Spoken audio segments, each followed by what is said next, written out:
Donc voilà, bonjour à toutes et à tous. Aujourd'hui, on se retrouve avec Émeric, avec Gaëtan qui va nous accompagner sur ce, ce moment passionnant sur la vie, en tout cas une période de la vie de Jeannet. Euh, pour ceux qui le connaissent, pour ceux qui l'ont un peu étudié, ça va être passionnant. Et Émeric va nous partager ses recherches, son livre aussi qu'il a écrit dernièrement. Émeric, à toi la parole. Si tu veux bien te présenter, on ne se connaît pas du tout. Non, on se Donc, je connaît vais te pas, donc on va découvrir échanger. en même temps. Voilà, donc je m'appelle Émeric, j'ai bientôt 50 ans. Et donc je viens de publier mon deuxième ouvrage qui s'appelle Pierre Janet, hypnose et télépathie. Le premier était sur Alexandre Dumas et tournait autour des définitions frontières autour de l'hypnose, de la littérature, de la linguistique et de la métaphysique. C'est un livre assez difficile à lire. J'ai eu beaucoup de plaintes, entre guillemets, de mes lecteurs qui me disait que c'était vraiment voilà, très conceptuel, très un peu perché. Et donc, je me suis dit que j'allais faire un deuxième ouvrage. Enfin, j'expliquerai après mon processus d'écriture, c'est pas si simple, qui serait plus accessible, un peu plus marrant, un peu plus, on va dire, on pourrait presque dire plus vendeur. Voilà, si on rentre dans un discours de marketing. Alors là, je vous vois plus, c'est dommage. Oui, c'est normal. Ah, tu préfères quand tu nous vois? Ah oui, comme Hop, ça, je vois ouais, vos réactions. voilà. Ok. Mon écran, ça, Oui, je peux voir vos têtes et oui. merci. Voilà. Je suis père de famille, j'ai deux enfants, je suis marié. J'ai eu trois vies professionnelles, on va dire. Une première où j'ai travaillé dans un laboratoire de génétique. Je faisais un master 2 en médecine et biologie dans le domaine de la génétique. Ensuite, j'ai monté une start-up en informatique à peu près de 2001, 2010, 2011. Et puis ensuite, je suis parti dans le domaine de la thérapie avec l'hypnose. Voilà, depuis 2011 jusqu'à peu près maintenant 2024, 2010. Donc, à peu près 14 ans de pratique à plein temps, libéral, dans le domaine de la psychothérapie. Voilà. Et donc, j'ai toujours aimé comment dire, la lecture. Voilà, c'est quelque chose qui m'a toujours baigné, la littérature, dans tous les domaines. Et puis, donc, j'ai eu à cœur, il y a en 2019, je pense, d'écrire un livre. J'avais un peu de temps, donc je me suis dit, je vais écrire un livre sur l'hypnose. Voilà. Qu'est-ce que c'est que l'hypnose? Rentrer au cœur de l'hypnose. Donc, j'étais extrêmement naïf. J'ai commencé à écrire le livre. Il est toujours quelque part sur mon PC. Et en fait, il n'est jamais sorti parce que beaucoup trop complexe, en fait. Et donc, ce qui s'est avéré, c'est que j'ai petit à petit sorti des chapitres de ce livre, on va dire de ce livre mère, quelque part. Et ces chapitres que j'ai sortis sont devenus eux-mêmes des livres. Voilà. Donc, le premier était sur Alexandre Dumas, qui n'était pas du tout prévu de sortir. Alexandre Dumas, je l'ai presque écrit pour savoir qu'est-ce que ça faisait d'écrire un livre, comment j'allais faire la couverture, quel fournisseur j'allais prendre, qu'est-ce que ça allait donner la mise en page, etc. C'était presque. Voilà. Je l'ai envoyé à des amis un peu écrivains, ils m'ont dit normalement, on ne sort pas un livre comme ça, parce que c'est un livre pour toi. En fait, moi, j'ignorais tout du monde de l'écriture. Je suis complètement amateur dans ce niveau-là. J'ai pas d'éditeur, j'ai créé ma maison d'édition, etc. Et donc, j'ai quand même des amis, des connaissances qui sont dans le domaine. Ils m'ont dit ça, c'est fait partie. Il y a 3-4 livres comme ça dans un écrivain qui garde pour lui parce que ça structure sa pensée, mais c'est pas fait pour être lu pour les autres parce que c'est pas vraiment lisible. Bon, je l'ai pas écouté parce que c'était avant que je le publie, mais en fait, il avait raison. Bon, le fait est qu'il existe, on peut quand même le lire, mais c'est vrai que c'est pas facile à lire. Et puis le deuxième, on va dire, chapitre que j'ai sorti de mon premier livre, c'était sur Pierre Janet. Et le troisième, ça va être sur Tolkien, l'auteur du Seigneur des Anneaux. Voilà. Toujours sur l'hypnose. Voilà. Et en fait, du coup, j'écris, on va dire, peut-être en ce moment 5 ou 6 livres en parallèle. Voilà. Et puis, dès qu'il y en a un qui se termine, je le publie. Mais ce qui fait qu'un jour, peut-être j'en publierai 3 dans un mois, s'il y en a 3 qui se terminent en même temps. Voilà, donc il y a des processus d'écriture comme ça en parallèle, et les livres se nourrissent les uns les autres, on va dire, de cette manière-là. D'accord. Donc un grand passionné de littérature déjà à la base, je suppose, Oui, comme tu expliquais. Et puis, euh, à quel moment juste pour reprendre un peu le ouais. contexte, et puis après on va vraiment revenir au cœur du sujet, mais à quel moment que l'hypnose l'hypnose te passionne? À quel moment que tu rencontres l'hypnose? Alors c'est une petite histoire, enfin une grande histoire que je vais essayer de faire synthétique pour pas nous bouffer l'heure. En fait, c'était au moment où j'étais dans cette start-up d'informatique, je travaillais sur, je faisais des statistiques de masse, des prévisions de vente pour la grande distribution. Voilà. Donc j'ai gagné, on va dire, très bien ma vie, mais j'étais dans une prison dorée. Voilà. C'est un métier que j'ai vraiment aimé faire. Moi, j'ai une formation d'ingénieur à la base. Voilà, c'était marrant au début, et puis ben, je m'ennuyais énormément au fil du temps. Vraiment un ennui voilà, épouvantable, mais beaucoup d'argent à la clé. Donc, difficile de quitter ce genre de structure comme ça rapidement. Et en parallèle, depuis quasiment, j'ai pas souvenir du lycée, je pense. J'ai découvert ces mondes un peu, on va dire, frontières, en lisant des ouvrages d'Aldous Huxley. Donc j'ai dû commencer comme tout le monde, je pense, comme beaucoup de gens, par le meilleur des mondes, et après j'ai lu quasiment tout ce qu'il a pu écrire, j'imagine, plus ou moins, et j'ai fini par tomber sur son recueil d'essais qui s'appelle Les Portes de la Perception. Je ne sais pas si vous connaissez, si vous l'avez lu. C'est un essai qui se passe, je pense, après ses expériences d'hypnose avec Erickson. Il faudrait revoir là. Ou dans ces eaux-là, je ne sais plus exactement, c'est un petit peu après, tu vois. Mais en fait, il prend avec un psychiatre, son épouse et puis un troisième larron, il prend un extrait de mescaline, donc le principe actif qu'on trouve soit dans des cactus psychotropes, notamment le peyote pour la partie mexicaine et le San Pedro pour la partie plus cordillère des Andes. Donc là, lui, il ne prend pas la substance sous forme de plante, mais il la prend sous forme de synthèse, on va dire, chimique moderne. Et puis, ben, il raconte qu'est-ce qu'il perçoit dans ces états modifiés de conscience antéogènes. Et à partir de ce moment-là, je me dis que tôt ou tard, j'irai vers ces mondes. Mais bon, j'attends le truc qui se passe. Et donc, pendant ma carrière d'ingénieur, en fait, petit à petit, j'entre dans ce monde du chamanisme par curiosité, parce que j'ai du temps, ça m'intéresse, donc mais je n'ai pas de but particulier à part me nourrir intellectuellement de ces expériences. Et puis, bah, comme je m'ennuie et que je cherche autre chose, en fait, je vais faire ce qu'on appelle une quête de vision. Donc, je pars dans la forêt du Morvan avec un groupe de gens, c'était l'hiver, il faisait très froid. Et en me disant, bah, je vais bien voir qu'est-ce que ce monde chamanique qu'est-ce qu'il me renvoie comme réponse, en fait. Alors, je pars dans la forêt, enfin, bon, je passe les détails, voilà, ça dure 3-4 jours, et il se passe strictement rien. Voilà. Bon, je suis un peu déçu. Alors, comme on est un groupe, il y a quand même la chamane qui est là, et puis bon, bah, le soir, on va dans le gîte, on discute, on raconte nos vies, quoi, enfin, comme n'importe quel groupe d'humains qui se retrouvent quand il fait froid au coin d'un feu, bah, on raconte des histoires, on se raconte nos vies, nos malheurs, nos bonheurs, etc., des petits small talk, etc. Et puis les 4 jours se terminent et il n'y a rien. Vraiment, mais aucune réponse à un point. Voilà, faut m'imaginer dans la forêt attendant des réponses et rien ne vient pendant des heures. Et puis j'en finis par rentrer chez moi parce que ça se termine, tout se termine tôt ou tard. Et je suis sur l'autoroute, un peu comme dans Lost Highway, c'est dans le Morvan, il y a de la neige, je suis tout seul sur l'autoroute, et puis il y a les bandes hypnotiques qui passent. Et là, il y a toute une cristallisation qui se produit. Je me mets à voir plein de petits épisodes qui se sont passés pendant les moments off du stage, c'est-à-dire au coin du feu avec les gens, discutant de choses et d'autres. Et en fait, il y a comme une phrase, une structure qui se dégage, pas dans les moments où soi-disant il se passait quelque chose, mais dans les moments en dehors, où là, en fait, je me suis aperçu que tout le monde me parlait d'hypnose à un moment donné. Voilà. J'ai lu un livre sur l'hypnose, ma cousine a vu un hypnothérapeute, je vais faire une formation d'hypnose, etc. Machin. Et en fait, c'est le fil conducteur, quoi. Voilà. Et donc, je me dis, en fait, ma réponse, elle est là.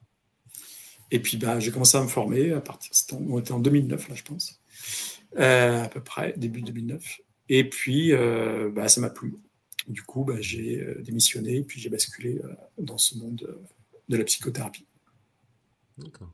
Bon, un beau chemin. Voilà. J'en profite pour dire bonjour à Pascal qui nous a rejoint. Bonjour Pascal. Bonjour Pascal. Euh, Et du coup, à quel moment tu commences à t'intéresser aux anciens, justement? Parce que c'est pas forcément le Depuis monde. toujours. Depuis toujours. Moi, j'ai une structure, on va dire, intellectuelle, pour ainsi dire, où j'aime vraiment revenir à la source des choses. Donc, comment dire, ça devait être même avant ma formation officielle, en fait. C'est-à-dire que moi, quand je prends un domaine, j'essaie vraiment de remonter d'où il vient, quoi. Donc, en fait, bah, je suis naturellement bon, remonté à Mesmer, hein, sans très grandes originalités, on va dire. Mais du coup, encore plus haut, en fait. On trouve des textes, on va dire. Alors, c'est difficile de, après, au-delà de Mesmer, de se dire est-ce que c'est de l'hypnose telle que nous on l'appelle, ou est-ce que c'est des trucs qui s'assimilent mais qui n'ont rien à voir. Voilà. Donc, c'est de ça dont devait parler mon premier livre, qui est toujours en gestation, on va dire. C'est-à-dire jusqu'où on peut faire remonter le truc et jusqu'à quel point une pratique ancienne peut être qualifiée d'hypnose ou pas. Alors, non, je n'apporte pas de réponse. Il ne s'agit pas de classer les choses, voilà, c'est absurde. Mais voilà, poser les questions et tu dis, voilà, ça pourquoi pas, ça plutôt oui, ça plutôt non, et de dire pourquoi je mets plutôt oui, pourquoi je mets plutôt non, sachant qu'évidemment, comme beaucoup de domaines qui ne sont pas un verre, une chaise, une table, à part ces trucs-là, on parle quand même de nominalisations qui sont un petit peu tangentes, et donc, bon, bah, c'est le plaisir de la discussion, de l'argumentaire, des recherches, de tout ça, il n'y a pas pour apporter des réponses. Voilà. Donc, ouais, à partir du moment où je me suis intéressé formellement à l'hypnose, pour moi, je ne pouvais pas ne pas remonter le plus haut possible. Hmm. Ouais. Est-ce que, est-ce qu'il y a eu une prise de conscience, une claque en quelque sorte en t'intéressant aux anciens par rapport à ce que tu Euh, avais étudié en formation? oui, oui, par rapport, parce que en formation, bon, je ne vais pas citer ceux qui m'ont formé parce que Bien sûr. bon, ça n'a pas beaucoup d'intérêt. C'est des formations qui sont assez pauvres en général de ce que j'ai pu moi, avoir. J'étais comme assez déçu des choses auxquelles j'ai eu accès. Donc, du coup, ces aspects-là n'étaient pas du tout abordés. Je ne sais pas si ça a changé maintenant. À mon avis, ça n'a pas dû beaucoup changer. Mais bon, sait-on jamais. Ce qui m'a vraiment surpris, c'est que justement, je suis tombé sur des gens comme Pierre Janet ou autres hein, qui étaient beaucoup plus curieux de nature que des gens d'aujourd'hui. Des gens qui prenaient beaucoup plus de risques intellectuels, beaucoup plus de risques dans les recherches, avec une ouverture d'esprit sidérante par rapport à ce qu'on voit aujourd'hui. Vraiment, voilà, de ce point de vue-là, j'invite vraiment tout le monde à s'intéresser à ces personnages. C'est des gens qui avaient un spectre, on va dire, de curiosité, de recherche pointue, et même de sérieux, qu'il est difficile de retrouver, de quantité de travail. Pierre Janet, par exemple, les médecins, philosophes, enfin, ça veut dire médecin, une thèse, hein, thèse de médecine, thèse de philosophie, et il a écrit une troisième thèse, je ne sais pas si c'est en latin, enfin si, enfin, du coup je ne sais pas si elle est en quoi elle exactement. Il écrit 90 pages en latin sur l'alchimiste Francis Bacon. Enfin bon, qui aujourd'hui peut écrire 100 pages en latin sur un alchimiste du XVIe siècle, enfin, je veux dire, tout en étant médecin et philosophe en même temps. Donc voilà, c'est juste comment dire, des profils qui, enfin, je ne sais pas où ils sont aujourd'hui, mais force est de constater que je ne suis pas sûr qu'ils courent les rues, quoi. Voilà. Donc cette claque, c'est ça, c'est voir des gens multidiplômés, extrêmement cultivés dans plein de domaines, et en même temps capables de s'intéresser à la clairvoyance et de prendre des risques, c'est-à-dire de publier des textes là-dessus, d'engager leur crédibilité. Bon, alors on a vu avec Janef, hein, en tout cas je montre dans mon livre, que ces risques, il les a pris quand il risquait pas grand-chose, entre guillemets, parce que c'était au début de sa carrière. Donc il n'était pas connu du tout. Et il a utilisé de manière assez intelligente, entre guillemets, ou maligne, sur l'essence qu'on nomme au terme, ces textes un petit peu hors du commun pour se faire connaître, quitte à créer un mini-scandale dans l'entourage universitaire. Et puis, une fois qu'il était lancé par Charcot et compagnie, bon, bah, il a, comme j'ai montré dans mon livre, il cesse très très vite, comment dire, d'aborder ces sujets. Voilà. Mais bon, néanmoins, il a laissé deux beaux textes voilà, que je réédite dans mon livre à ce sujet. Et donc, voilà. C'est bien de le lire parce que c'est facile à lire, c'est marrant, c'est assez court. Et ça permet de découvrir Pierre Janet sans rentrer dans des œuvres qui peuvent être un petit peu longues et des fois quand même, où j'ai envie de dire, un petit peu trop longues C'est des bouquins qui font 400 pages. Bon, écrits, enfin voilà, il faut quand même se les farcir, quoi. C'est pas toujours passionnant quand même, il faut quand même reconnaître. C'est vrai qu'il y a des livres comme ça où ça peut être. Faut les lire petit à petit. Ouais, Pas forcément. Et puis le problème, c'est qu'il y en a beaucoup. Je sais pas combien j'en ai dû écrire une vingtaine, qui font 400 pages chacun. Bon, qui va lire tout ça, quoi. Enfin, voilà. Et je sais que j'en ai. Il y a plein d'autres auteurs intéressants, Ribot, Bernheim, voilà, Liebo et compagnie. Enfin, voilà, donc, c'est des gens quand même qui avaient la plume un peu facile, quoi. Binet aussi, qui est particulier Charles, aussi à lire aussi, ouais. intéressant, super intéressant. Mais... Non, mais tout est très intéressant. Hein. Les travaux de la mémoire de Ribot sont passionnants. Voilà, mais bon, voilà, donc là, c'est des petits textes. Hein. Ils doivent faire, je ne sais pas exactement, peut-être 20-30 pages chacun. Et c'est intéressant, c'est que c'est les premiers. Enfin, il avait écrit d'autres trucs avant, Janet, mais c'était dans des domaines sur le droit de la propriété privée. Bon, c'est pas inintéressant, mais on est quand même très loin de la psychologie. Ou son truc sur Francis Bacon que tu m'avais pas traduit, donc moi je parle pas latin, donc bon, pas trop d'idées de quoi ça peut parler, ça serait dommage. Enfin, c'est dommage, mais c'est comme ça. Des préfaces de Malebranche, enfin, des petits textes, mais c'est vraiment ses premiers textes, on va dire, de psychologie au sens moderne du terme. C'est ceux que je publie que je réédite dans mon livre. Et à ma connaissance, ils n'ont pas vraiment été réédités. Je les ai vus nulle part ailleurs, des ouvrages modernes, quoi. Enfin, j'ai pas tout lu, évidemment. Donc ça permet j'ai nettoyé le texte, j'ai mis un appareil de notes, voilà, donc c'est quand même plus facile à lire que des PDF scannés comme on trouve sur Internet, quoi. Et voilà. Comment on trouve ces sources, Aujourd'hui, c'est extrêmement simple. Tu tapes ce que tu veux sur Google et il va te ramener sur des sites qui éditent les PDF. Donc ceux de Janet, j'ai dû les trouver de mémoire, soit sur le site de Gallica, qui est le site de la BNF, soit il y a des Canadiens qui ont mis en ligne pas mal de trucs, un peu nettoyés, au format Word ou au propre PDF. Sinon, c'est Gallica. Donc Gallica, c'est des scans de la Bibliothèque nationale française, ou de France, je ne sais plus son nom exact avec la BNF. Et donc, après, tu fais des copier-coller de PDF. Et puis, faut se les nettoyer à la main parce qu'il va confondre des lettres, il va te flinguer la ponctuation, il ne va pas mettre de retour chariot. Donc, c'est un travail un petit peu fastidieux. Mais du coup, ça va permet de vraiment rentrer dans le texte aussi. C'est-à-dire que tu es obligé de le corriger très attentivement parce qu'il ne faut pas laisser passer de coquilles.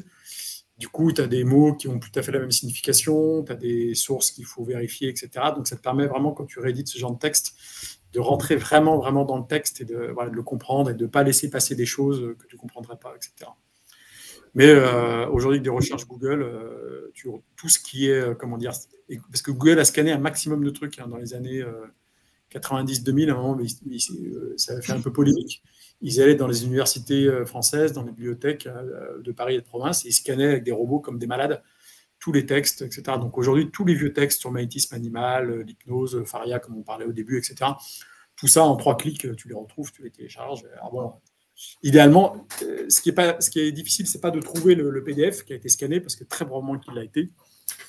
Le plus difficile, c'est que souvent, il y a plusieurs versions de PDF, et puis c'est laquelle la plus propre, quoi. Quelle est celle qui va te donner le moins de boulot à rééditer, à corriger, à lire, quoi. C'est plus ça qu'il faut, qui va demander un petit peu de... Après, c'est du flair, hein. Tu cherches une fois, 2 fois, 3 fois, puis une fois que tu as passé 2-3 heures à chercher du truc, tu as une sorte de 6e sens qui va t'aiguiller vers telle ressource, telle autre, tel serveur, etc. Qu'est-ce que tu as découvert justement sur Janet? Pardon, j'ai pas entendu. Qu'as-tu découvert sur Janet? Qu'est-ce qui raconte justement ce livre? Alors, moi, je connaissais Janet pour ses travaux classiques, c'est-à-dire en gros, moi j'avais étudié Janet sous l'angle du polypsychisme. C'est en gros ce pourquoi il est connu, c'est-à-dire que c'est un des premiers, pas forcément le premier, c'est peut-être Durand de Gros qui a inventé le terme. Le terme polypsychique, je n'ai pas réussi à remonter jusqu'à sa source initiale. On va dire que c'est Durand de Gros, mais bon, si quelqu'un m'apporte une correction plus antérieure, je serais ravi de la prendre. En gros, Durand de Gros, mais qui était moins connu que Janet, mais c'est lui qui a fait le premier déblayage, fait le postulat ou l'hypothèse qu'en fait, l'être humain n'a pas un moi unifié, comme les gens croyaient plus ou moins à l'époque, mais différente, on va dire, ce que moi j'ai appelé, ce que j'ai appelé dans mon 3e livre, bulle psychique, donc plus ou moins étanche, voire carrément dissocié, et que ça serait l'état normal de l'être humain. C'est-à-dire qu'on n'a pas une psyché, on va dire, uniforme, ça serait la bonne nouvelle du jour, ce qui permettrait de rendre les gens responsables de tous leurs défauts et crimes, évidemment. Mais Durand de Gros, repris ensuite, formalisé par Pierre Janet, dit non, on n'a pas une psyché unifiée, mais on a en fait des boules, comme ça, des univers, des trucs comme ça. Certains plus gros que d'autres, certains plus ancrés sur le monde matériel que d'autres, et puis certains carrément très très loin et pas accessibles facilement ou pas accessibles du tout pour quelqu'un à un instant donné. C'est ce qu'aujourd'hui on appelle ceux qui sont très fortement atteints de ce type de choses, le nom classique, là, trouble dissociatif de l'identité, TDI. Non. Donc l'exemple typique de ce gars, enfin de ce truc-là, donc là on est vraiment dans le pathologique, c'est le fameux, comment il s'appelle, violeur assassin américain là, des années 70, Billy Mulligan. Je ne sais pas si vous avez entendu parler de ce type. Il a un très beau livre écrit par Daniel Case sur lui, parce qu'il l'a interviewé quand il était en prison, qui s'appelle Les 1001 vies de Billy Mulligan. C'est un livre très intéressant là-dessus. Donc là, c'est l'archétype du trouble dissociatif de l'identité. Le gars en avait 1000, enfin plus ou moins, quoi. Et on a fait un film sur lui, Hollywood a fait un film sur lui qui s'appelle Split, que les gens ont vu parce que c'était avec, je sais plus, des acteurs connus, Bruce Willis. Dont le psychiatre qui s'en occupait faisait de l'hypnose aussi. Hein. Oui. Voilà. Donc bon, il y a un côté hollywoodien dans le film, mais visiblement pas tant que ça. Quand on lit le bouquin Les 1000 vies de Mulligan, qui est un rapport, on va dire, presque psychiatrique du truc, on s'aperçoit que le film a un petit peu exagéré certains aspects, mais pas de beaucoup, et pas beaucoup d'aspects exagérés. Voilà. Et Billy Mulligan a réussi, par une prouesse, on va dire, juridique de ses avocats, à se faire avoir une sentence de non-culpabilité, d'innocence. Voilà. Alors que son corps biologique a violé et tué des gens. Donc, voilà. Et donc, il a été libéré. Bon, évidemment, il a changé de nom, etc. Et il est mort, je ne sais plus, en 2012 ou un truc comme ça, dans un pavillon de banlieue américaine. Parce que les psychiatres ont convaincu le juge que les aspects psychiques dissociés étaient sous contrôle. Et que la personne qui était en face d'eux, qui discutait, n'était pas le meurtrier et le violeur. Donc, quand même, on peut saluer les avocats de ce monsieur. C'est un cas vraiment extrême, hein, à la fois juridique et à la fois médical. Je vous ai vraiment à lire ce livre, mais il est vraiment passionnant. Daniel Case, c'est celui qui a écrit un très beau livre, tagué science-fiction, mais en fait, c'est un conte philosophique très triste et très beau qui s'appelle Des fleurs pour Algernon. Je ne sais pas si vous avez entendu parler de ce livre des années 70. Très, très beau livre. J'en dis pas plus, parce que sinon, ça va spoiler le truc. C'est un roman très beau. Voilà. Très humain. Et du coup, alors oui, on s'est égaré là, on est complètement parti. Donc, voilà. C'est intéressant, ça rejoint ce que tu disais justement. Oui. Donc Pierre Janet. Donc voilà, Pierre Janet, c'est le premier à avoir vraiment mis en place l'idée du polypsychisme. Et moi, c'est comme ça que je l'ai connu. Voilà, parce que c'est pour ça qu'il est connu. Il est connu aussi parce que Jung le considère comme étant un de ses maîtres à penser. Donc, comme j'aime beaucoup Jung, enfin j'aime, ça dépend ce qu'on met dans le mot aime, mais bon, on va dire que oui, j'aime. Je ne suis pas d'accord de loin avec tout ce qu'il raconte. Comme il le cite comme un de ses 3 maîtres à penser, du coup, m'intéressant à Jung, par effet ricochet, je me suis intéressé à Pierre Janet. Et donc, très vite, l'hypnose fait le lien, puisque Pierre Janet avait le fantasme. Et puis là, c'est là que je montre dans mon livre que de pouvoir accéder de manière pure à ces entités, on va dire, psychiques dissociées grâce à l'hypnose. Voilà. Donc pour lui, il pensait que l'hypnose était neutre, n'avait pas d'influence. C'était juste un révélateur de ce polypsychisme. Et donc, il essaye de trouver des gens qui sont facilement hypnotisables et qui correspondent à la vision qu'il avait de la psyché humaine. Et donc, il va, dès sa jeunesse, essayer de trouver ces fameux sujets hypnotiques et idéalement vierges de toute manipulation hypnotique préalable. Donc, c'est là où il est complètement incohérent, c'est-à-dire qu'il veut des sujets vierges, c'est-à-dire qui ont été hypnotisés par personne, et en même temps, il croit que l'hypnose, du coup, permet d'accéder à l'esprit pur de la personne, alors que s'il veut une personne vierge, c'est qu'il sait très bien que l'hypnose va modifier la personne, Donc, du coup, ce qu'il va observer, ce n'est pas l'être humain, mais c'est l'être humain qui a été hypnotisé par Janet, et qui est donc différent de l'être humain qui était au préalable pas hypnotisé par Janet. Donc là-dessus, il ne voit pas son incohérence. Et du coup, il prétend que ce qu'il raconte est vrai, alors que non, c'est le fameux truc qu'on ne peut pas ne pas influencer l'expérience qu'on est en train de vivre. Et quelque part, il a été conscient parce qu'il ne voulait pas des sujets qui étaient poussés par d'autres. Et quand il envoyait, comme cette fameuse Léonie dont je parle dans mon livre, qui est son premier sujet, il oublie d'une certaine manière qu'elle a été hypnotisée déjà par pas mal de magnétiseurs, parce qu'il a le fantasme qu'il a accès à une certaine pureté psychique. Il y a un point que tu soulèves, c'est par contre ce sont que des sujets psychiatriques. C'est ce qu'on peut lui reprocher parfois à Janet. Lui, c'est ce qu'il dit. Moi, dans mon livre, où je suis assez un petit peu ironique sur cet aspect,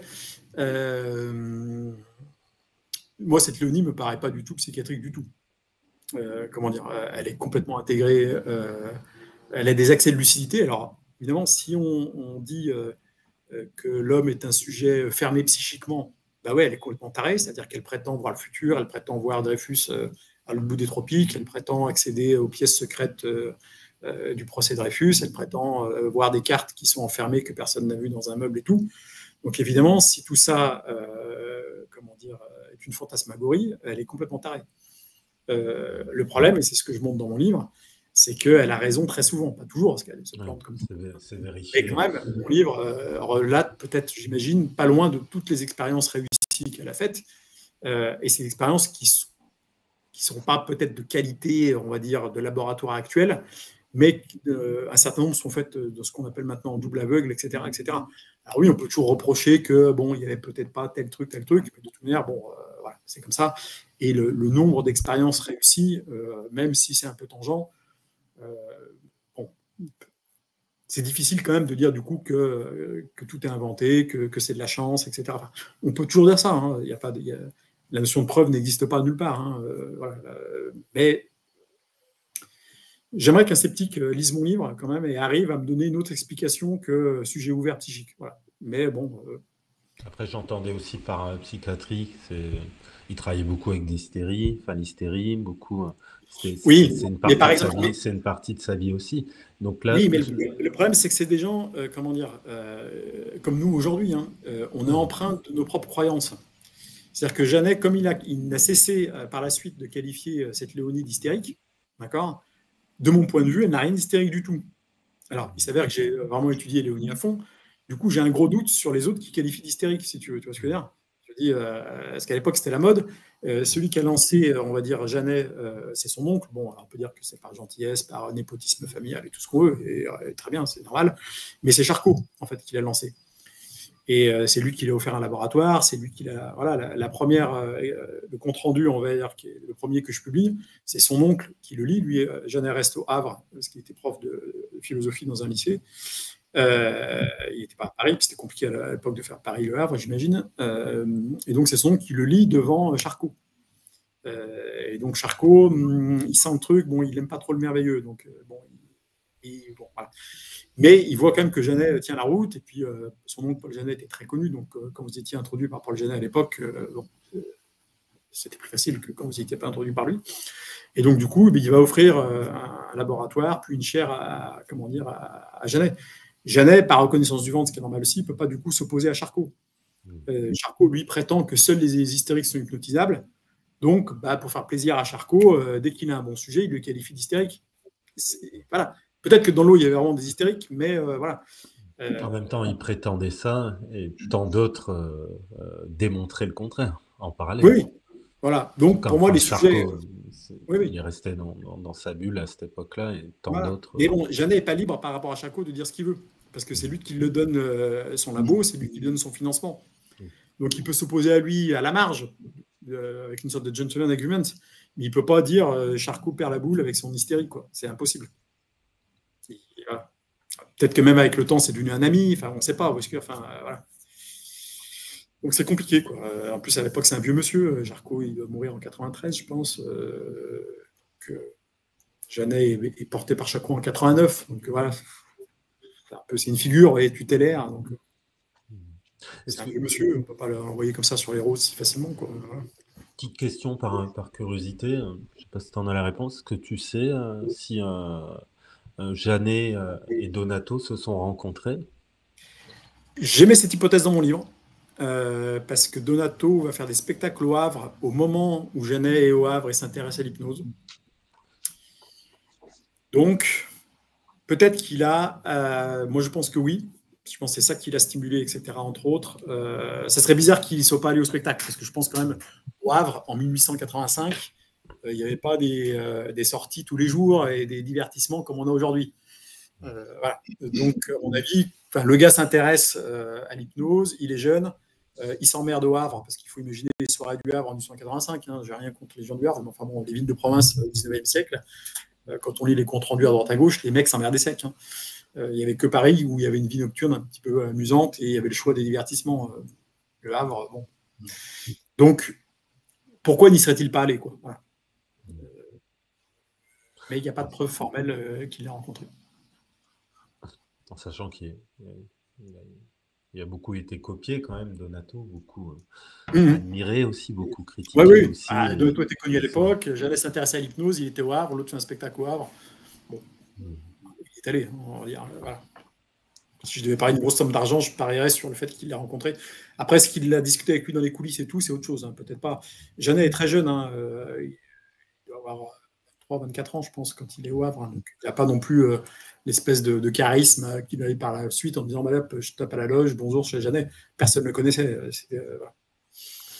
Donc, bon, probablement qu'il assistait au spectacle et probablement qu'il ne l'a pas forcément rencontré derrière, parce qu'il n'en parle jamais. Et il n'en a jamais parlé dans les À ma connaissance, ouais. jusqu'à ce qu'on tombe sur une correspondance ou une lettre qui montre qu'il l'a rencontré, mais là, à ma connaissance, aujourd'hui, il n'en parle pas.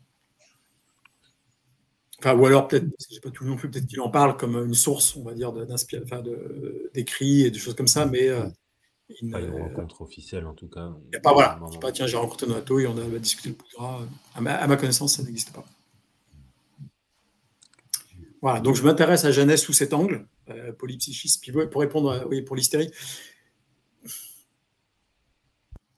Après, il y a un autre livre que j'aime bien, qui est mal traduit, mais qui existe, qui s'appelle The Story of Saint-Michel, de Alex Muntz, un médecin suédois, où il raconte ce qui se passait à la Salpêtrière avec Charcot. Il y a tout un tas de gens, notamment des femmes, qui avaient bien compris que si elles jouaient les hystériques, etc., elles étaient nourries, logées, blanchies, à rien faire. Et pour elles avaient le choix entre jouer l'hystérie, etc., machin, et faire plaisir à Charcot, et être au chaud, voilà, ou alors aller trimer dans les champs 14 heures par jour et se péter le dos, et à crever de faim. Donc évidemment, elle restait. L'alternative, ce n'était pas. Voilà. À cette époque, l'hystérie, ce n'était pas aussi un terme fourre-tout. Dès que quelqu'un était bizarre, quoi, même associé, oui, voilà. C'est presque un problème de société. Hein. Il suffisait qu'un mari ait plus envie de voir sa femme, il la faisait interner sous prétexte. C'était vraiment l'étiquette qu'on pouvait coller sur n'importe qui. Quoi. Et dans le cas de Léonie, à part ses accès, on va dire, de lucidité magnétique, d'accord, elle n'avait rien de bizarre. Hein. C'est-à-dire qu'elle était garde d'enfants, gouvernante, et en fait, elle ne se faisait pas payer pour ses séances, on va dire, extraordinaires, mais elle demandait quand même à ce que les notables, Jeannet, compagnie et consorts, lui trouvent des clients, des familles, pour s'occuper des enfants, pour être gouvernante. Donc, elle était mariée, elle avait des enfants, elle avait un rôle social qui correspondait à son statut de l'époque, c'est-à-dire gouvernante. Et à aucun moment donné, les gens se plaignent qu'elle est tarée, qu'elle fait pas ci, qu'elle fait ça, etc.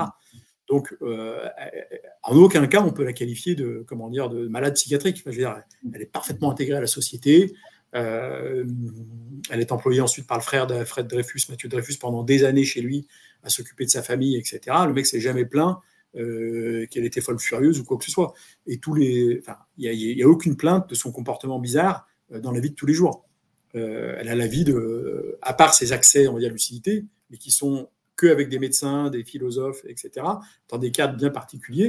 Donc ça, c'est un aspect de sa vie, mais qui est complètement cloisonné. Tout le reste, c'est une nana complètement normale. Voilà. Il n'y a aucune raison de la qualifier d'hystérique, de névropathe, comme fait Jeannet, etc. Enfin, ça, c'est du... D'ailleurs, il ne le justifie pas. Hein. Il la qualifie comme ça de truc, mais c'est tout. C'est purement gratuit. Quoi. Il n'y a pas de signe clinique, il n'y a pas de diagnostic, il n'y a rien du tout. Le gars, il balance ça à la figure. J'ai même comme hypothèse, ça lui permet du coup de se dédouaner de ses expériences merveilleuses du début, en disant, de toute manière, j'ai eu affaire à une tarée, donc l'expérience ne vaut rien. C'est une hypothèse possible. Parce qu'il la charge quand même pas mal. Hein. Je fais un peu la recension de tous les qualificatifs et noms d'oiseaux dont il l'affuble. C'est quand même pas très gentil pour quelqu'un qui s'est prêté à de nombreuses reprises à ses expériences, etc. Ça manque un peu d'élégance. Hein, ça me fait penser à ce film, je ne sais pas si vous l'avez vu, Les Balles des Folles. Très, très beau film sur l'histoire de ce que tu es un peu en train de raconter, finalement, tout ce qui a pu se passer là-bas. D'accord, oui, j'ai entendu parler, mais je n'ai pas vu. Les malheurs. Bref, c'est un très beau film, bien joué en plus, avec des bonnes artistes. Et je le recommande à tout le monde parce que il est sur Prime encore, non certainement, oui.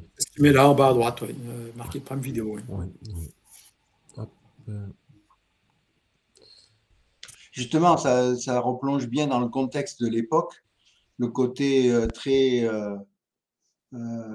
manichéen, quoi. Et puis, les gens, c'était pas des malades, c'était des cobayes qui servaient d'expérience. Ouais. Dans le lot, comment dire, on peut supposer qu'il y avait vraiment des gens qui avaient des problèmes psychiatriques, hein, parce que bon, voilà. Oui. Mais il y en avait un bon nombre, peut-être plus que la majorité, qui étaient là, puisque c'était soit ça, soit se péter le dos dans les champs, quoi. Donc, moi-même, j'aurais choisi peut-être la même chose que ces demoiselles, quoi. Voilà. Et puis après, de fil en aiguille, à force de m'intéresser à Genève, je tombe sur un compte rendu. Alors, je ne sais plus comment, où est-ce que je l'ai vu, etc. Sur cette Léonie, en fait, où c'est pas le premier texte, mais je crois que c'est son frère ou je ne sais plus qui, ou Richet, Charles Richet, où elle a un accès de lucidité et elle va le voir à distance, l'incendie du laboratoire de Charles Richet. Donc, elle fait encore des expériences avec Janet, on doit être fin 1887. Et l'autre lui fait deviner des cartes, le truc classique, on va dire, des phénomènes lucides magnétiques merveilleux. Et au moment de l'expérience, alors que Janet, évidemment, ne posait pas la question, elle voit des flammes et elle voit le laboratoire de Charles Richet à Paris qui brûle. Voilà, donc on est une matinée au Havre, et le laboratoire avait brûlé, je crois, à 5 ou 6 heures du matin à Paris. Évidemment, il n'y avait pas de télégraphe, il n'y avait pas de trucs comme ça. Enfin, je veux dire, voilà. Donc, personne au Havre, évidemment, ne pouvait connaître cette histoire, qui n'était pas non plus un incendie de laboratoire. Ça passionne pas les foules, donc voilà. Et donc, elle voit le truc qui brûle.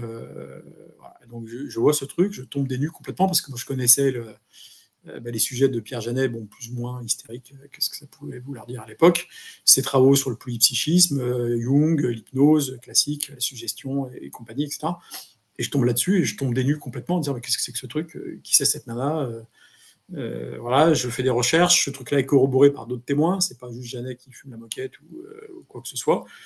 Et puis là, je tombe sur Léonie Le Boulanger qui en fait était une célébrité à l'époque, et j'ai à cœur du coup de retrouver toutes les traces historiques dans lesquelles elle intervient. Et grâce à une chercheuse universitaire qui s'appelle Jacqueline Carrois, qui est un peu connue, qui j'ai changé un peu par mail, mais bon, elle est passée à d'autres recherches. Elle n'a pas été plus tellement intéressée dans ce genre de sujet. Elle a écrit un livre qui est pas mal, là, que j'ai ici, je vais vous montrer, qui s'appelle, alors, je ne sais pas si on le voit, Hypnose, suggestion et psychologie, Jacqueline Caron.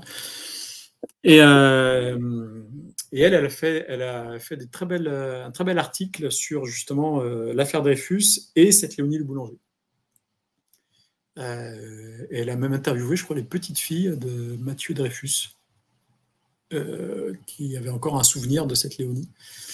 Et donc, elle intervient dans le procès embauchée par le frère, Mathieu, pour aider Alfred, qui est sur l'île du Diable. Et elle fait tout un tas de révélations complètement stupéfiantes, tant sur des petits détails, on va dire, d'Alfred, est-ce qu'il a des lunettes ou des lorgnons. Elle fait des révélations comme ça stupéfiantes, qui n'ont pas d'intérêt, à part le fait que c'était vrai, quoi. Et puis également des révélations sur le procès. C'est-à-dire que c'est la première à dire qu'il y avait des pièces cachées dans le procès auxquelles la défense n'avait pas accès. Et genre, il y avait 10 personnes en France qui étaient au courant de ces pièces cachées, le président de la République, le Premier ministre et les 4 juges, quoi. Et c'était à l'époque, personne ne savait ça, et encore moins une gouvernante au Havre, imaginez bien, qui n'était pas dans les petits papiers de l'affaire Dreyfus, quoi. Et elle révèle le nom de l'espion allemand, les pièces cachées, etc. Voilà, donc Mathieu est complètement sous le choc en apprenant ça. Il commence à la mettre en avant dans le procès, mais il fait vite marche en arrière, puisque du coup, les accusateurs de Dreyfus se moquent de lui et de ce type de défense en disant si vous en êtes à faire appel à des sorcières, à des pythonesses et à des lucides magnétiques pour défendre votre frère, c'est que votre cas est perdu d'avance, quoi, parce que c'est pas une défense qui tient la route. Donc du coup, il pensait bien faire en mettant cette nana dans le procès, et vite, il la retire, puisqu'il est la cible de colibets, de moqueries de la part du camp adverse. Donc en fait, ça ne sert à rien, elle n'a en fait aucun rôle, même si elle aurait pu en avoir un, mais en fait, le type d'accès, on va dire, aux informations donc, par des voies ésotériques, la décrédibilise, enfin elle encore peu importe, mais décrédibilise le camp de Mathieu Dreyfus. Donc à part le fait qu'elle avait bien vu ces pièces cachées et le nom de l'espion allemand, il ne l'utilise pas dans le procès. Et donc, c'est à peu près sa dernière apparition publique. Après, justement, Mathieu se tombe sous son charme, on va dire, et il l'embauche comme gouvernante pendant quelques années. Elle lui fait quelques prédictions, malheureusement vraies et malheureuses, sur qui de sa famille va mourir à la Première Guerre mondiale. Elle prévoit la Première Guerre mondiale aussi. Et puis, après, elle tombe dans l'oubli. On ne sait même pas quand est-ce qu'elle est morte. On hésite entre 1904 et 1911. C'est quand même une grande durée. Donc là, elle disparaît dans les limbes historiques. Ouais. Tu as fait des recherches pour voir si elle avait eu de la famille ou autre? Elle en a probablement parce qu'elle avait des enfants. Donc elle était mariée, elle a plusieurs enfants, mais non, j'ai un peu recherché, puis j'ai vu que personne n'avait rien trouvé, donc bon, je suis pas, comment on appelle ça, généalogiste de formation, donc j'ai laissé tomber. Je pense que s'il y avait des choses intéressantes après Mathieu Dreyfus, il y aurait eu des traces dans les journaux, dans les trucs comme ça. Donc je pense qu'après, ça doit être une vieille dame, hein, donc après, elle a dû retourner au Havre et puis s'occuper de ses petits-enfants à la campagne, j'imagine, enfin, ce genre de trucs, quoi. Est-ce qu'il y a eu d'autres personnages comme elle qu'il a pu rencontrer? Qui? Pierre Janet? Oui. Dans le sens des expériences,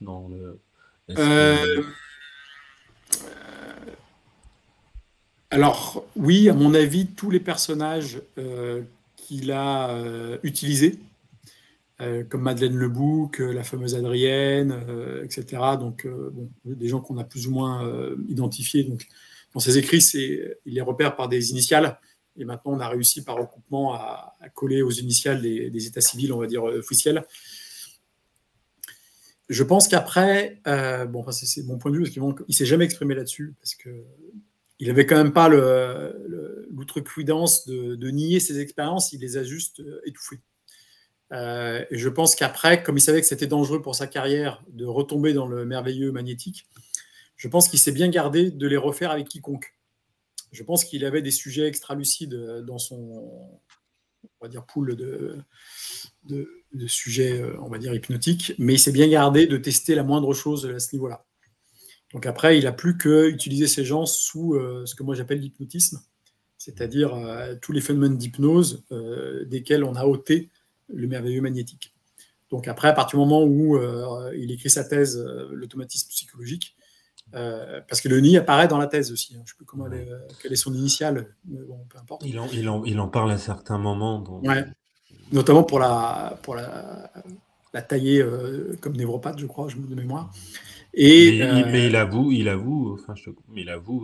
que justement, il y a des choses qui le surprennent. Dans l'automatisme, à demi-mot, il y a une page où il dit j'ai vu des choses bizarres, mais c'était pas bien contrôlé, donc voilà. Donc l'automatisme, c'est le dernier truc où il va encore un petit peu, mais bon, c'est une ligne parmi 400 pages, donc bon, il faut quand même tomber dessus. En fait, quand tu as écrit le livre, moi direct, j'ai refait une régression dans ce livre. En fait, j'ai repensé à ce passage. Et ça me paraissait tellement fou à l'époque quand je l'avais lu qu'il en parlait, mais à demi-mot. Et là, je me dis enfin, quelqu'un qui a fait des recherches, etc., Voilà. qui s'est passionné pour ça et voir un peu ce qu'il en est de la suite. C'est là que ça Voilà. devient Donc, passionnant.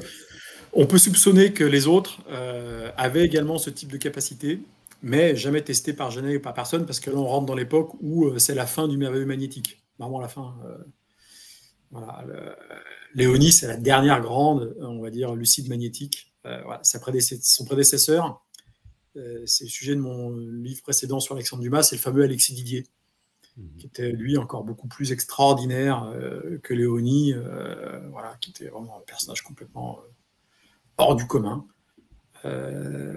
Dont l'équivalent actuel existe, hein, c'est le fameux Nicolas Fraisse que j'évoque, voilà, qui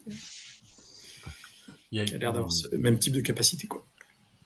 Il y a eu certainement aussi le colonel de Rochat qui a certainement aussi fait des recherches dans ce genre. De Rochat, de Rochat. Albert de Rochat, un truc comme ça, Alfred Albert. Ouais. Oui, mais lui, bon, il a souffert du proverbe qui trop embrasse mal étreint, quoi. Donc, il est allé. Il a flirté beaucoup avec la magie, avec la cabale, des trucs comme ça. Donc, bon, lui, il a vraiment ouvert le truc. Donc, on se perd un peu dans sa vision de l'univers, quoi. C'est pas inintéressant, mais là, c'est vraiment très, très, très large. Voilà. On rentre un peu dans des magies à la Eliphas Lévy, de être franc-maçon, j'imagine, ou un truc comme ça. Oui, parce que ce qui est intéressant avec Genet, c'est par rapport à son parcours, au personnage. Oui. Comme tu dis, il y a eu certainement des moments où il a essayé de l'étouffer. Peut-être même, allons savoir, peut-être qu'il y a des écrits un jour qui ressortiront. Bon, là, c'est un peu du fantasme, mais peut-être. Non, à mon avis, non. Il aurait pu écrire. À mon avis, c'est très peu probable. Que des écrits ressurgissent, ils vont ressurgir, c'est clair. Mais à ce niveau-là, je pense qu'il a vraiment, vraiment verrouillé le truc. J'ai mes différentes hypothèses. Hein. Ça lui a peut-être fait peur, hein, parce qu'on rentre dans des domaines où si les gens sont télépathes, vous voyez, c'est compliqué, quoi. Qui va utiliser ça comment? Donc, peut-être qu'il a préféré, par peur, dire bah, ça n'existe pas, comme ça personne n'étudie, comme ça ses capacités finissent par disparaître. Il n'aurait jamais pu être professeur au Collège de France si jamais il avait continué dans le merveilleux magnétique. Hein. Ils auraient donné la place à quelqu'un d'autre, etc. etc. Hein. Donc, il y avait beaucoup d'enjeux financiers, de notoriété, etc., qui font que, à mon avis, il n'a pas pris le risque jamais de d'aborder ces sujets. Son frère, par exemple, qui avait rien à perdre, Jules, qui était urologue, lui continue à écrire sur ces trucs-là parce qu'il a participé aux premières expériences du Havre. Il devait, je ne sais pas s'il était là, en tout cas, il redonne sa version de l'incendie de laboratoire, etc. Lui a continué à écrire jusqu'en 1939 là-dessus. Parce que lui, il s'en fout, en fait. Lui, il n'est pas professeur au Collège de France, il n'est pas prof à la Sorbonne, il n'est pas connu mondialement, etc. Il est urologue, je ne sais plus où, à Paris. Donc, les mecs font appel à lui parce qu'ils ont un problème urinaire. Donc, lui, il peut se permettre d'écrire ce qu'il veut. Il n'a rien à perdre à ce niveau-là. Il écrit ce qu'il a vu, il donne ses hypothèses, et puis il passe à autre chose. Donc, lui, il est libre. Et il continue à écrire. Voilà, il y a un livre d'hommage à Pierre Genet qui sort en 1939, et il écrit... Il redonne tout ça avec d'autres versions, il redonne d'autres épisodes avec Léonie le Boulanger, etc. Et donc, lui a continué à écrire jusqu'au bout là-dessus, parce que ça n'a pas d'influence sur sa carrière. Genet, lui, tout le monde à l'époque, il est mondialement connu. Le moindre truc qu'il va dire, il peut se faire tomber dessus par tout l'establishment universitaire de l'époque, quoi. Perdre ses crédits, perdre son labo, perdre ses postes, quoi. Donc, il y a plein d'enjeux. Il y a un enjeu qui est important, quoi. Après, il y a peut-être aussi, comme tu expliques, l'enjeu, entre guillemets, personnel aussi. Oui. Il a pu avoir peur. Bien sûr. Ouais. Après, je m'intéresse aussi un peu, j'hésitais à le mettre dans mon livre, tout un aspect, un chapitre sur la spirale dynamique. Je ne sais pas si vous connaissez cette structure. On ne va pas rentrer dedans maintenant, il faudrait des heures et des heures. C'est une structure qui est très intéressante que je présente. C'est une sorte d'introduction à la spirale dynamique. Ça a été créé par un psychologue américain qui s'appelle Charles Graves, qui a dû mourir dans les années 70, je pense, quelque chose comme ça. Et donc, qui, par quelques questions, notamment toutes simples, hein, quand il pose qu'est-ce que la maturité, il va voir dans quelle structure psychique ces gens appartiennent. Et donc, il va créer une sorte comme ça de spirale, où on va trouver différentes spirales, on va dire, univers psychiques qui s'emboîtent les uns dans les autres. Et c'est quelque chose qui est assez robuste d'un point de vue scientifique. C'est une théorie intéressante que je présente. Et je montre dans quelle structure psychique de la spirale dynamique les phénomènes merveilleux peuvent se produire. Donc, les structures des premiers barreaux de l'échelle, on va dire, de la spirale. Et ensuite, les gens, quand ils veulent passer au barreau supérieur, il ne faut pas le faire, évidemment, mais ils ont tendance à couper les barreaux inférieurs pour accéder à l'échelle du dessus. Et donc, ça peut être une explication pourquoi Janet, voulant accéder au barreau supérieur, va se couper des barreaux inférieurs. Donc, ça peut être aussi une explication de pourquoi il coupe, qui ne serait pas la peur qui serait de perdre son poste, qui ne serait pas la peur du phénomène en lui-même, mais qui serait le fait que lui va accéder à un étage supérieur du barreau et que, même si c'est plus facile à court terme, il ne faut pas le faire, et ben beaucoup de gens, pour accéder au niveau du dessus, vont lâcher les étages du dessous. Et donc, c'est une explication qui a le mérite d'expliquer dans quels univers le merveilleux peut se produire et dans quels autres univers il ne se produit plus. Voilà. Tu emploies le mot magnétique merveilleux, c'est ça? Oui. Ça vient de toi? Ça vient de... Non, c'est un vieux terme du 19e. Au moment de la bataille magnétique. J'avais jamais retenu ce terme, donc j'ai dû le lire, mais... Ouais, non, il n'est pas dedans. Soit il est carrément de l'époque, 19e siècle, ce qui est possible, soit en tout cas il a été vraiment remis au goût du jour par un chercheur qui est vraiment très intéressant, que tu connais, on avait échangé 2-3 trucs là-dessus, qui s'appelle Bernard Meust. Ouais. Ou Meust, je ne sais pas comment on dit. Tu sais comment on prononce son nom à ce monsieur? Meust, j'aurais tendance, ouais. Meust, ouais. En français, des fois, il ne faut pas prononcer les dernières lettres. Donc, bon. Oui, puis moi, ma dyslexie, elle ne va pas forcément. Ou Meust, si tu nous écoutes, pardonne-nous d'écorcher ton nom. On va dire Meust, comme ça, si les gens veulent le rechercher, ils sauront comment ça s'écrit. Qui a fait deux tomes merveilleux. Voilà. Merveilleux. Donc lui emploie beaucoup ce terme de magnétique merveilleux ou merveilleux magnétique, et donc je ne sais pas si je l'ai repris chez lui ou dans les textes classiques du 19e, peut-être les deux demeurant. Voilà. Je dois beaucoup à ce monsieur, Bernard Meust, notamment à ces 2 tomes là. Je ne sais plus comment il s'appelle. Je suis en train de chercher, je les ai dans ma bibliothèque. Mais, voilà. Ils ont des titres. Les merveilleux psychiques, peut-être, il a le 2e tome. Oui, c'est ça, je crois. Je conseille vraiment la lecture de ce truc-là. C'est très, très riche, très, très dense, mais on s'y perd un peu. On peut voir mes ouvrages comme des sortes de zoom d'aspects qui présentent de manière un peu trop rapide et cumulatif.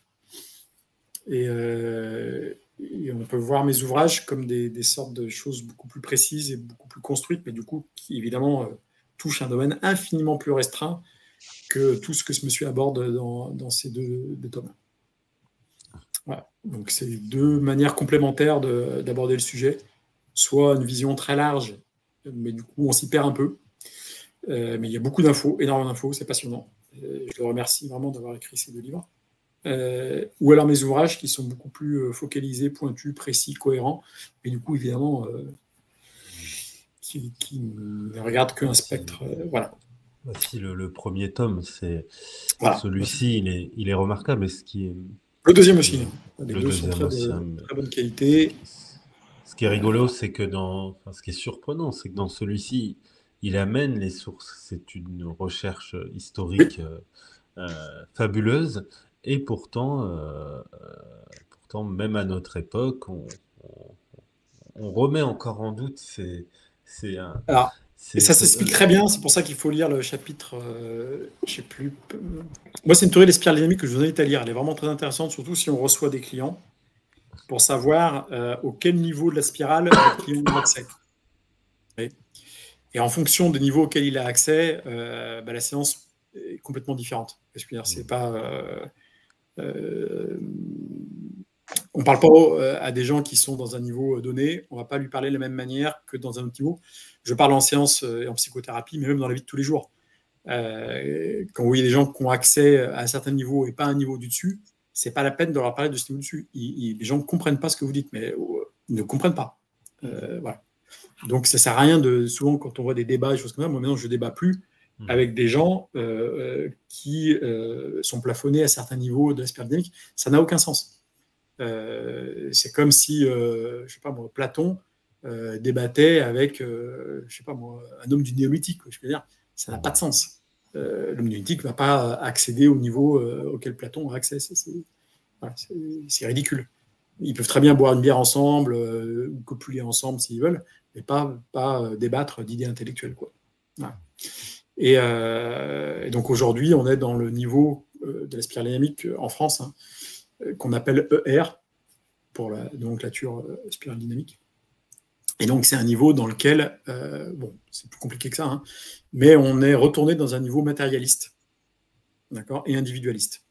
Donc dans ce niveau-là, les gens aujourd'hui, tout le monde baigne quasiment dans ce niveau. Tout le merveilleux magnétique n'existe pas. C'est impossible. Non.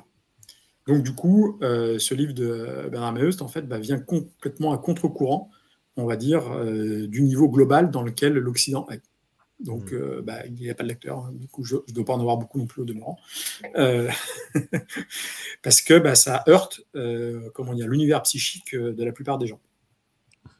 Oui, parce que sur le magnétisme, ce qui va ressortir souvent, c'est qu'il y a eu pas la convention, mais de l'époque, comment qu'on appelle ça, les tests, que ça a été, comment qu'on l'appelle, je l'ai plus, j'ai plus le terme, enfin bref, et justement, dans son livre, il explique que tout ça, c'est biaisé, que ça a été fait... ça a été fait soit à la va-vite, soit avec des hypnotiseurs bas de gamme, etc. Bien sûr. Les autres ne voulaient soit pas se présenter, soit ils n'ont pas eu le temps. Enfin, il y a plein de choses. Et c'est là que c'est intéressant. Non, c'est pas intéressant. C'est vraiment très intéressant. C'est ce qu'il appelle la bataille magnétique. Là, pour lui, pour le coup, c'est un terme de Meust. Et donc, il a démontré que ça ne pouvait pas être possible parce qu'ils n'avaient pas envie que ça le soit, quoi. Oui, bien sûr.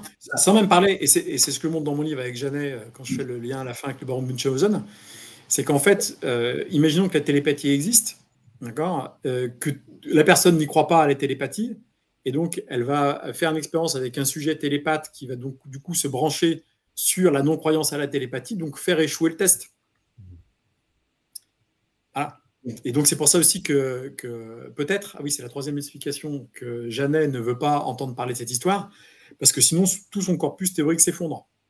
Parce que du coup, il n'a pas accès à une psyché pure, mais il a accès par télépathie inverse à ce que ces sujets somnambules en fait lui donnent exactement ce que lui veut démontrer. Donc en fait, on serait à ce moment-là dans un raisonnement complètement autocirculaire. Et donc c'est l'histoire du baron de Munchausen qui se sort de la mer en se tirant par ses propres cheveux. Voilà. Donc ça veut dire qu'à ce moment-là, tout son corpus théorique s'effondre si Léonie le boulanger existe. Enfin, a les pouvoirs qu'elle prétend avoir. Donc personne n'a envie de s'apercevoir à la fin de sa vie qu'il a labouré la mer, quoi. Donc du coup, on ferme les yeux et on fait comme si de rien n'était et on continue à avancer, quoi, en espérant que personne ne s'aperçoive du truc, quoi.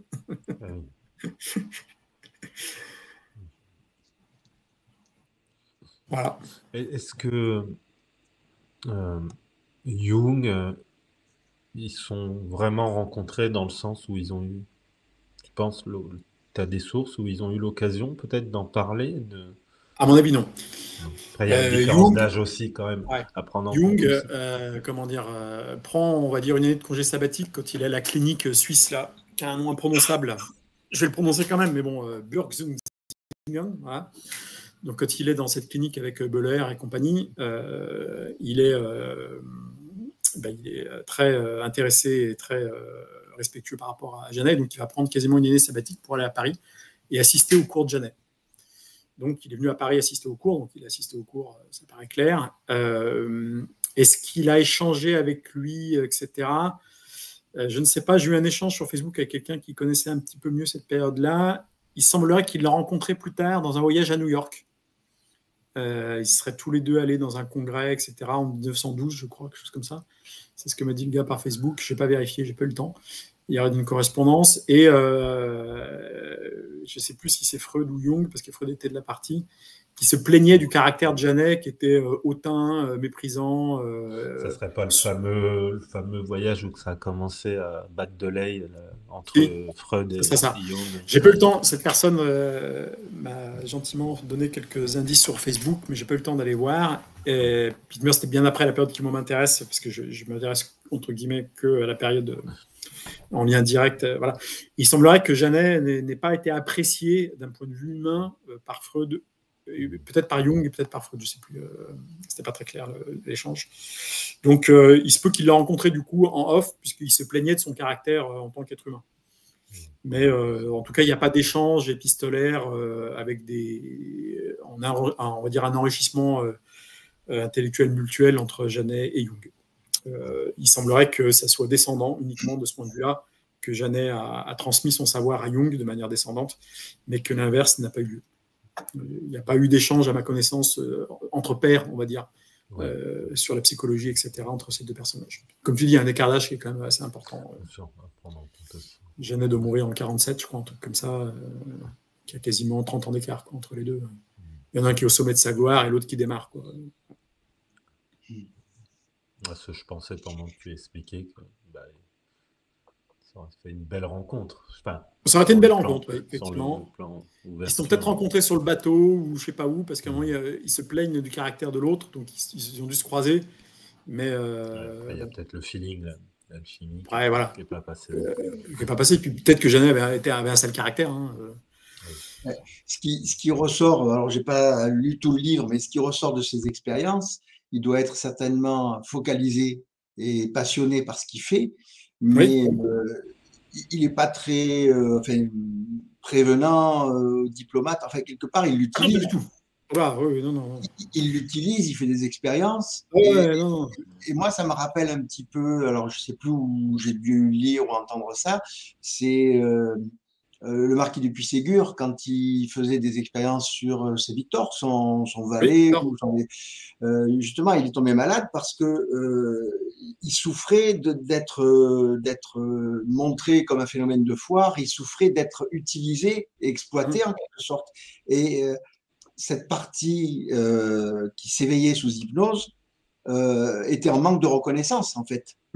Et elle se sentait plus ou moins exploitée, ou voilà. À mon avis, Victor, non, hein, contrairement à Léonie, parce que justement, dans le livre de Puységur, Puységur dit bien, en fait, qu'il refuse d'hypnotiser Victor à partir du moment où Victor est guéri. Oui, en fait, mais en tout cas, ça a été un déclencheur, parce qu'il s'est rendu compte que ça lui faisait du mal. Oui, justement pour ça, parce que je pense que pour Puységur, en fait, on n'utilise pas les gens. Voilà, oui. Mais et donc, ce qui est marrant, c'est qu'on voit un marquis, au départ, un aristocrate, etc., qui est donc a priori, dans l'image qu'on en a, hein, hautain, supérieur, etc., prendre plus soin de ses domestiques que Pierre Janet, qui était pour un bourgeois pas noble. Et donc, c'est assez marrant, puisque Puységur s'interdit en fait d'hypnotiser quelqu'un qui n'est pas malade. Par respect pour cette personne. Donc, quelque part, le marquis a plus de respect pour son valet que Janet pour sa domestique. Ce qui, bon. Oui, il s'en sert. Voilà, c'est une domestique et elle est là pour ça. Ouais. Et puis Ségur n'utilise pas son valet. Voilà. Dès que le valet est guéri, il ne l'hypnotise plus. Et d'ailleurs, alors que le valet faisait office de médecin magnétique pour d'autres. Mais puis Ségur dit non, le gars, ça va lui faire du mal si j'hypnotise qu'il n'a rien. Du coup, à partir du moment où il est guéri, il n'utilise plus. Bon, il fait quand même bosser dans les champs, mais bon, c'était son rôle social à l'époque. Donc oui, il y a une différence énorme de rapport humain entre un aristocrate, un noble de l'Ancien Régime et son valet, et un bourgeois avec sa domestique. Et bizarrement, il valait mieux être domestique du noble que du bourgeois. Une question qui vient comme ça depuis le début, on en a parlé vaguement. Maintenant, toi, dans ta pratique, une fois que tu finis ce livre, par exemple, sur Janet, qu'est-ce que ça change concrètement? Est-ce que tu as fait des expériences? Est-ce que maintenant, à notre époque, Alors, moi, je fais pas d'expérience du tout, puisque c'est pas mon rôle, quoi. Voilà. Les gens viennent pas pour que je fasse des expériences sur eux, donc par courtoisie élémentaire, je n'en fais pas. Voilà. Euh, donc, du coup, c'est complètement biaisé, ce que moi je peux voir, puisque on est dans un cabinet de psychothérapie, donc je vais évidemment, parmi les aspects conscients et inconscients, faire des suggestions dans un sens ou dans l'autre. Donc tout ce que moi je peux voir en cabinet n'a absolument aucune valeur, on va dire, de démonstration, dans un sens comme dans l'autre. Néanmoins, il m'est arrivé une fois ou deux, avec l'accord quand même de la personne, fin de séance, quand je soupçonnais être en face de personnes avec des capacités hors du commun, de faire quelques petits tests de ce goût-là, qui ont fonctionné, mais encore une fois, les conditions ont été, on trouverait à redire aux conditions dans lesquelles ces expériences ont été faites. Dans toute ma carrière, je l'ai fait 2 fois, avec des gens qui étaient vraiment, peut-être 3, avec des gens qui étaient, donc, on va dire, hors séance, un peu en off, en expliquant ce que j'allais faire avec les personnes, avec leur accord, etc. On a fait 2-3 petits tests avec des sortes de divination comme ça, des trucs cachés et compagnie, qui ont fonctionné. Voilà, mais bon. Je pense que ces personnages comme Léonie, Alexis Didier, etc., Nicolas Fraisse existent. Enfin, Nicolas Fraisse, il existe parce qu'il est là, mais qui sont extrêmement rares. Moi, je pense plutôt que tout le monde a ses capacités, mais à ce point, c'est peut-être 1 sur 1 million, j'en sais rien, peut-être pas 1 sur 1 million, mais 1 sur 100 000. Voilà. Et après, entre ces capacités hors du commun et puis rien, il y a tout un continuum.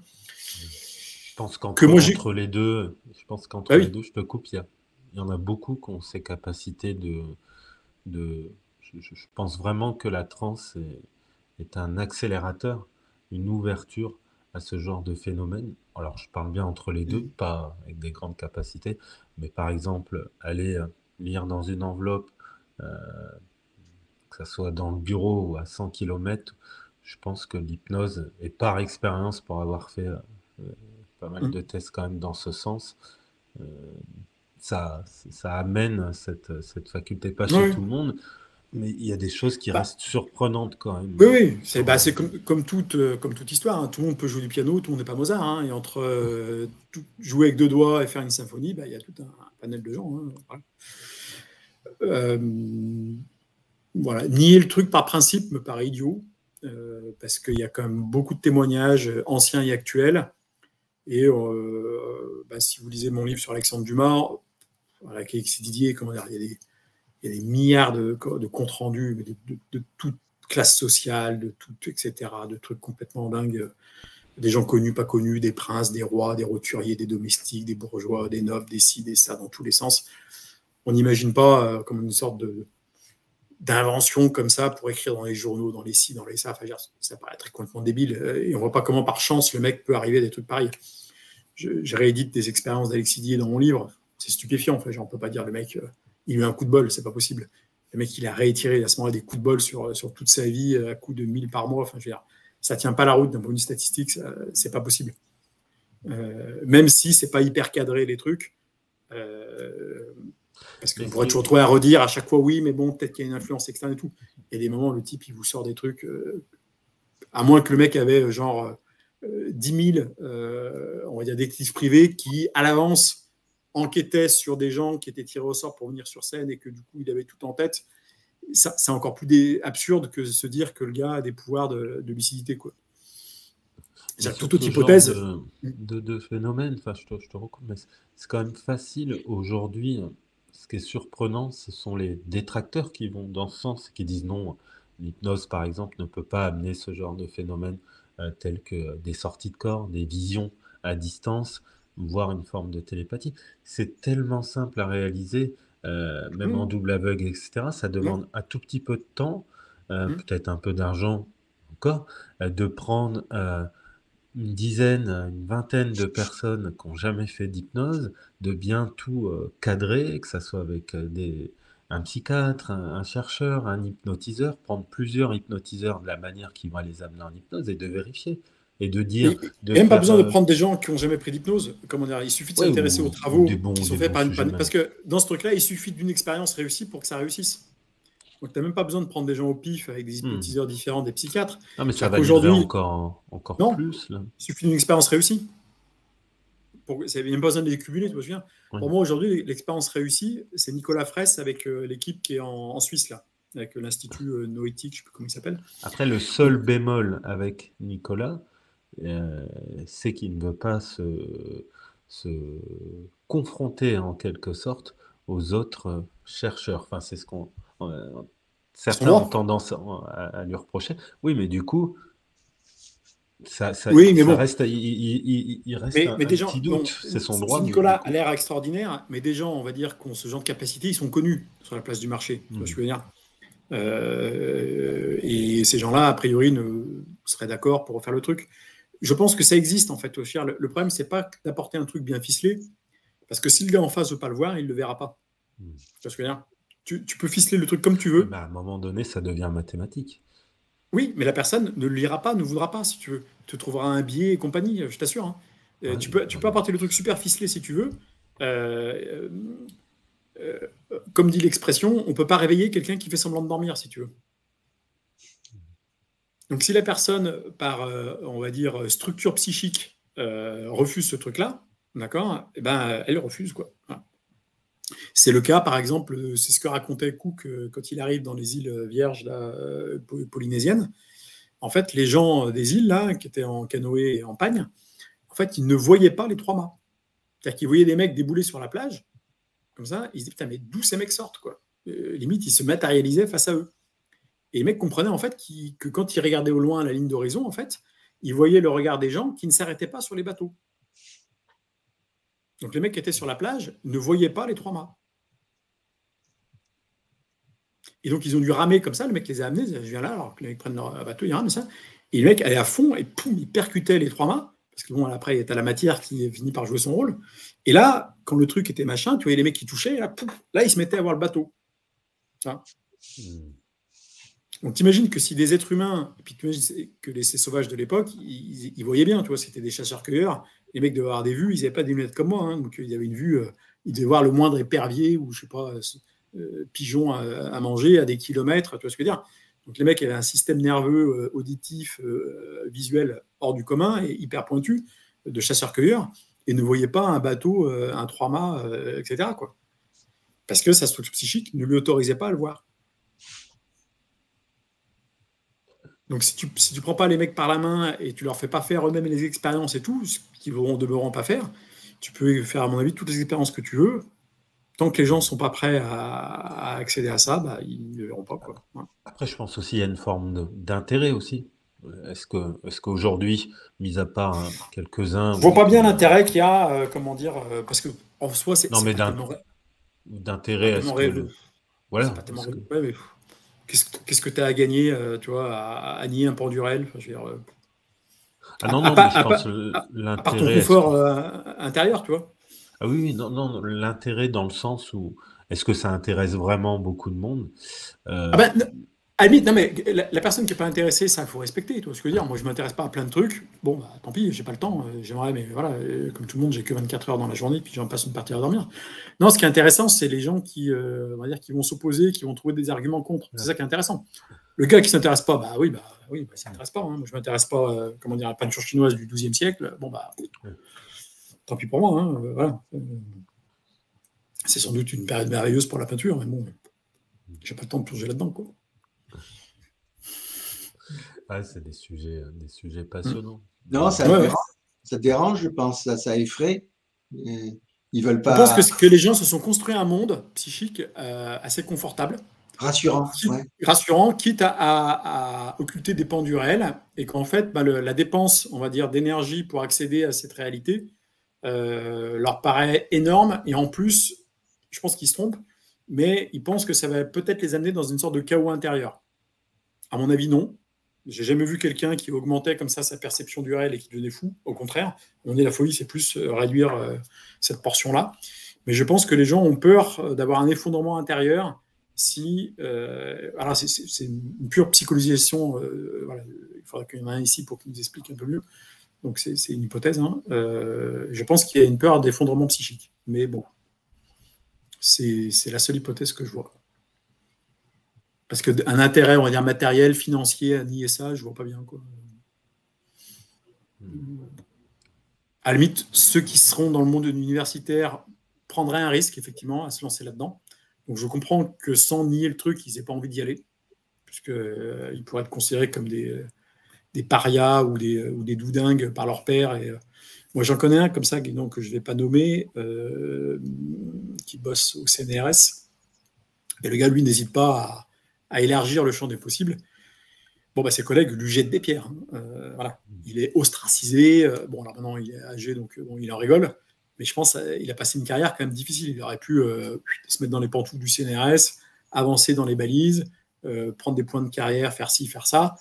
Là, le gars, il est limite haï, etc. Les gens ricanent son passage dans les couloirs. Enfin bon. Bon, il faut saluer son courage, hein, mais que tout le monde n'ait pas ce courage, ça se comprend aussi, puisque le prix social à payer, dans son cas, a été très, très, très élevé, quoi. Sans parler des avantages financiers, de carrière et compagnie, dont il a dû être privé, évidemment, quoi. C'est dommage parce que si on prend l'exemple de l'hypnose vraiment pure, en quelque sorte, on a tendance à la brider à notre époque. Oui. Et je pense, pour répondre à ta question, moi, ça me permet, du coup, comment dire, de faire davantage confiance à mes ressentis, etc., de proposer voilà, des modèles, on va dire, de guérison qui sont un peu plus larges que ceux prévus par l'hypnose classique, etc. Donc, je l'utilise pour ça. Hein. Puis, j'ai pas attendu d'avoir écrit mon livre pour être là-dedans, puisque moi, comme je viens du monde, on va dire, du chamanisme, évidemment, ce truc-là était... dans ce monde-là, c'est monnaie courante, on n'en parle même pas. Quelque part, ces gens n'en parlent même pas tellement c'est évident pour eux, quoi. À tort des fois, hein, parce que j'ai vu beaucoup de gens... moi, j'ai eu la chance... J'ai beaucoup rejeté dans mon adolescence et dans ma vie de jeune adulte ces mondes chamaniques merveilleux, astrologie, etc. J'étais ultra cartésien pendant une énorme partie de ma vie. Et puis après, je ne sais plus pourquoi, je pense que ça s'est fait par des lectures, je pense, et puis des rencontres. Oui, des rencontres. Et j'ai changé d'avis. Je suis devenu... voilà. Mais au moment où j'ai changé d'avis, j'avais déjà une formation, on va dire, intellectuelle, rationnelle, scientifique très poussée. Ce qui fait que dans les deux mondes, il y a des dérives. C'est-à-dire que le monde chamanique et puis, on va dire, assimilé, quoi, au sens très large, les gens ont tendance à tout mettre dans des cases, on va dire, merveilleuses. C'est-à-dire que les mecs se tordent la cheville en sortant de leur douche. Tout de suite, il y a un esprit de l'eau magnifique dont il faut qu'il s'exorcise. Voilà. Alors que non, t'as glissé, quoi. Voilà, c'est tout.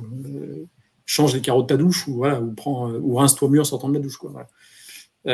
Et à contrario, il y a d'autres univers où tout on va dire, aspect merveilleux est gommé automatiquement. Ça n'existe pas, ça ne peut pas exister. Et donc, évidemment, la vérité probablement entre les deux, quoi. Voilà. Mais c'est important, à mon avis, pour aller dans ces univers-là, parce que moi, j'ai vu beaucoup de gens qui vont dans ces univers, ils font aucune formation scientifique, aucune rigueur, rien, etc. Du coup, les mecs croient n'importe quoi, croient n'importe quelle bêtise, comment dire, et il y en a un paquet. Hein, il y en a un paquet. Donc, ce qui m'a intéressé dans mes livres aussi, c'est de passer tout ça au crible, quand même, d'un certain logos, on va dire, grec. Voilà. Je ne dis pas que j'ai réussi. J'ai peut-être laissé passer des bêtises, évidemment. Mais en tout cas, mon objectif était quand même de proposer quelque chose qui tienne la route et que je puisse justifier intellectuellement face à quelqu'un, quoi. Oui, tu as fait un travail d'historien, en quelque sorte. Oui, un peu, oui. Qu'est-ce que tu aurais à dire aux futurs lecteurs, justement? Qu'est-ce qui... Alors, on écrit pour soi et puis pour... avant tout, évidemment, ça c'est un classique. Et puis, on écrit aussi pour avoir des réactions de lecteurs. Parce que c'est un peu une confrontation de pensée. Et c'est un test de communicabilité, en fait, un livre. C'est-à-dire, est-ce que quelqu'un va comprendre ce que j'ai écrit, quoi. Donc, ce que je peux dire aux futurs lecteurs, c'est de ne pas hésiter à me contacter, à m'écrire, et me faire part de vos remarques, fussent-elles évidemment négatives, que je prendrai avec humour et bienveillance. Qui s'affiche. Voilà. Merci. Donc, les coordonnées sont facilement accessibles sur ce site. Ouais. Je reviens à ton livre en lui-même. Par rapport aux éditions, qui est-ce que tac, j'arrive plus à le mettre. Qui est-ce qui t'a édité? C'est moi-même. D'accord. Donc, en fait, comme je veux... Le Logos, c'est ton... L'édition du Logos, comment dire, moi j'ai déjà une structure juridique et économique avec mon activité de thérapeute. Ouais. Et donc, j'ai créé à l'INPI, j'ai réservé le nom édition du Logos dans le domaine de l'édition. D'accord. Et puis, je dis que c'est une maison d'édition. Voilà. Donc, je te demande si c'est une question qui a été, que j'ai vu passer. Ouais.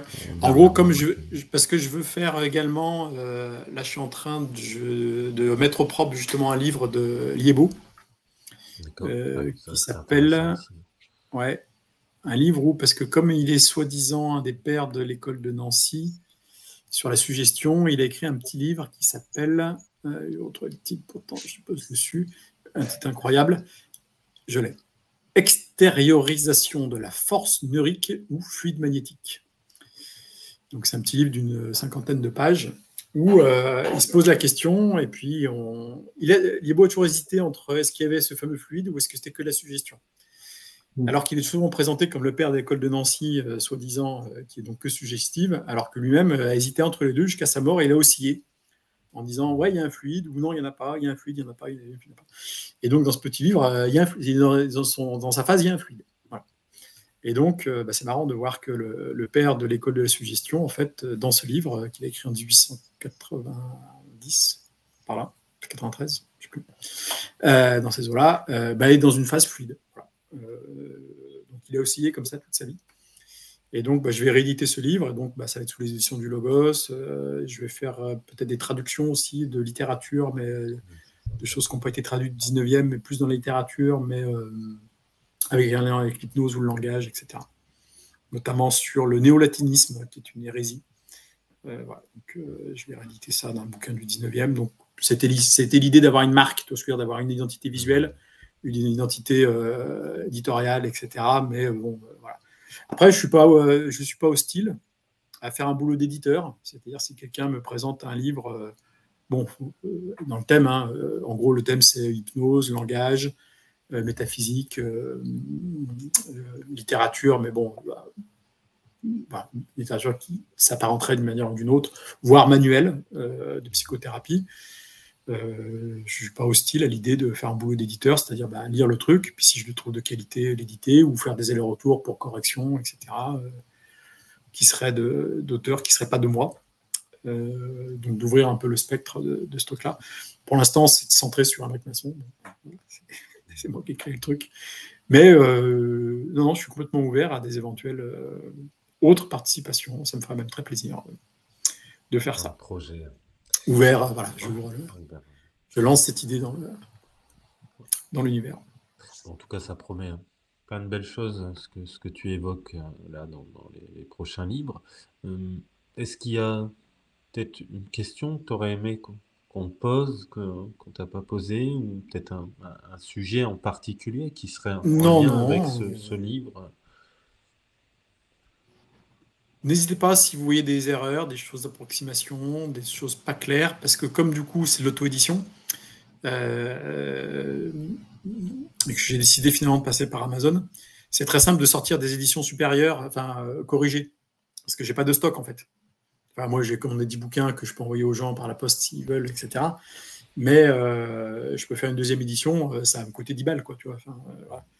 Donc, ce livre est amené peut-être à évoluer, à se corriger, à corriger certains aspects, à en rajouter d'autres, à en enlever si j'ai écrit des bêtises. Je suis après, évidemment, à effacer des proses fallacieuses. Donc, voilà, pour faire vivre ce livre, n'hésitez pas à poser des questions, des choses comme ça. Oui, je pense que tu attends. S'il y a des défauts aussi de conceptualisation, s'il y a des défauts de raisonnement, je serais friand d'en discuter et éventuellement les corriger.